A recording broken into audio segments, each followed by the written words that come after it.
everybody, welcome back to the channel. Today we're going to be going over pretty much one of the biggest resto mods that we've done so far at the shop with the E36 platform. The story of this car is this is a customer's car that his family bought. They were driving down the road and they looked off and saw this car in silver, which is the original color, on a farm pushing hay bales around. They stopped, went into the farm, asked if they could buy the car. They bought it, brought it to us at the shop. Car ran, needed some work, but he wanted to do a ground up restoration, and that's what we did. We started, took everything out of the car, interior, pulled the motor out, made it a rolling shell. It went to Samuel's Auto to do the paint, and the original color that they picked as a family was Dakar yellow. As many of you know, is an OEM BMW color for the E36, which I was good with. I liked Dakar. I thought it was a neat color. They wanted a brighter color. The one thing they didn't want was the silver. The day that the car was going in the booth to get painted Dakar yellow, I get a phone call and they say, stop everything, we're not doing Dakar anymore. We want to do this blue that we saw.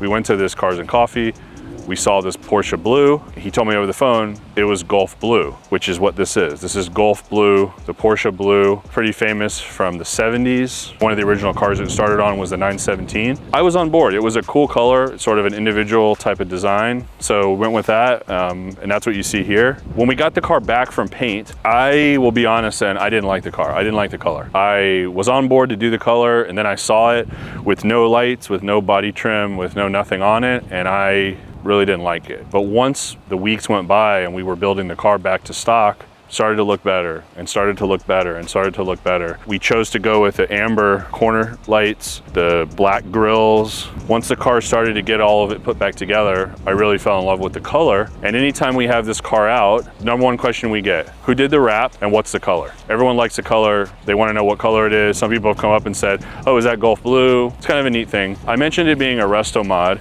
Originally, it was a restoration project because we were keeping the stock motor.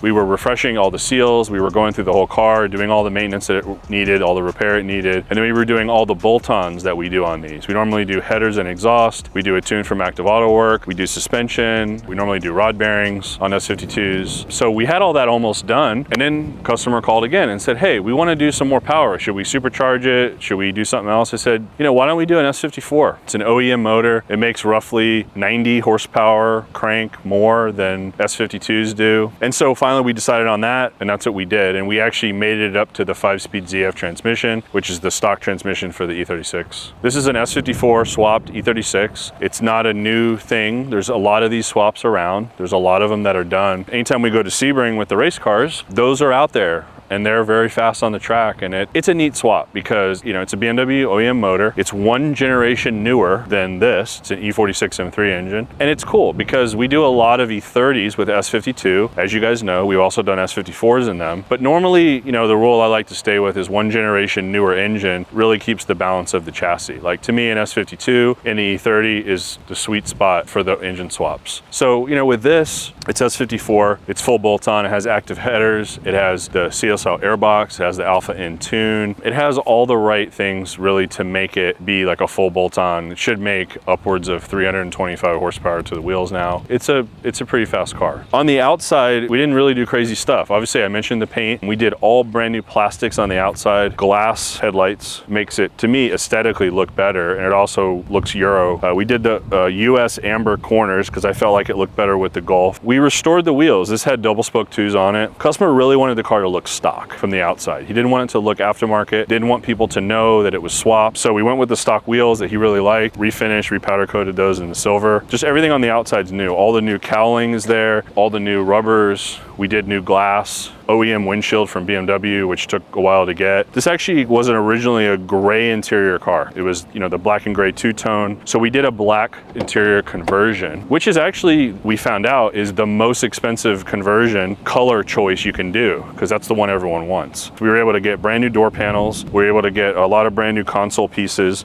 We had a dash out of one of our race cars in the back that we used for the car. We went with these Recaro speed seats, which are neat because they fit the car size wise, and they look like a period seat. They look like the E30 Sport Evo seat. He didn't want everything to be OEM. It's kind of an OEM plus sort of feel. So these are a deeper bucket. They sit lower, and the finishes match. It's a vinyl seat, so it kind of matches the touch points in the E36, which I thought came out really nice. We put a half bar in it, half roll bar with an aluminum like seat delete in the rear to kind of make it, you know, a little bit club sport interior wise. We have a Sparco wheel, one of the weighted knobs from BMW. I think it's an F10. It has a short shifter on it. We did a custom exhaust. It has a period correct active auto work rear muffler, which is really cool because it came on the car, so we were able to restore that and keep that, which is a cool mod.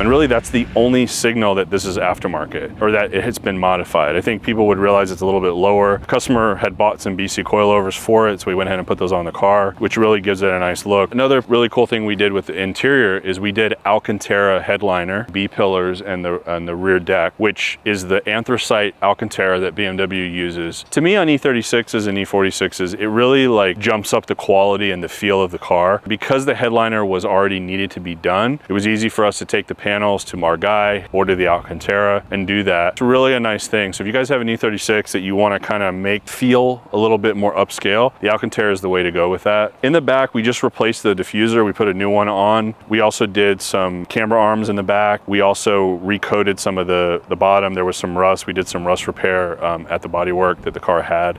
But overall, it was a pretty clean car. The Resto-Mod part of this that makes it a Resto-Mod is the S54. So let me go ahead and show that to you guys. All right, so here's the S54, guys. And when we do the swaps, we really use 99% OEM parts. Pill overflow tank for the coolant is E30. This is stock E36, but this motor fits well in here. There's a lot of different ways to fit the motor, and you can use the arms from the S52 with some stock mounts from some other cars, but we pretty much went with everything OEM part-wise. I didn't want to put a lot of aftermarket random stuff in the car. It was important to me to stay BMW. And you know, this retains the 20-pin connector. It retains the OBD that the S54 has, which is underneath the dash over there. As you guys know, like the 20-pin connects with the body harness, the OBD connects with the ECU. You can still diagnose the car as if it's an S54. You can still diagnose the body modules like ABS module and stuff with the 20-pin connector, which was super important to me that it stayed that way, because this is end up going to Connecticut. I don't have a PSI in Connecticut, so he's gonna have to service the car. They're gonna have to know what's going on with the car if there's any issues. We did an aluminum radiator in the car, the updated fan clutch. It also has the Motorsport thermostat in it, which is a little bit cooler, which means it opens at a lower temp than normal. We Florida-proofed the car. That's what we like to do with the S54s. Even though it's going to Connecticut, we still did it because I feel like, you know, these need to run cool really to perform well. And of course, we did the main bearings and the rod bearings in this motor. It has a Vanos from Dr. Vanos in it, done the appropriate valve adjustments, all of that. Just basic service for an S54. This has a Sachs Sport clutch in it, which is like one notch above what OEM would be for these cars. So it gives a little bit higher performance, but it's not crazy to drive. To most people that drive the car, it feels stock, which is exactly what I wanted. The position of the pedal, the clutch point is the same as stock, so that was a good thing. And this is the CSL airbox. It's actually the Bremer World one. A lot of people ask which one we use. We use the Bremer World one. I liked that one the most because it looks OEM to me. It looks the closest to the OEM box, when that was important to me with the aesthetic. The other cool thing I'll point out in the engine bay that we did is at the body shop, this is supposed to look like it came from BMW, this color. So underneath the hood, we did no clear coat, because on these cars was just the paint, just the base color with no clear. And it was important to me that we retain that in the car. You know, anybody that had a car like this or saw this, they would know, is that a BMW color? Was that done? It was just something that was important to me. It was also important to the customer. I mean, this guy has owned multiple BMWs, multiple M3s. His brother has a couple E30s. They're BMW people, and that was just a kind of a neat thing. If you check out Larry Chen's channel, he's gonna be doing a spotlight video on this car. He hasn't really been around an S54 and an E36 a lot, so he got to drive the car. We went over that, so you can check that out on his channel. But yeah, that's pretty much it for this car. So make sure you guys subscribe and like the page, and stay tuned for more builds like this.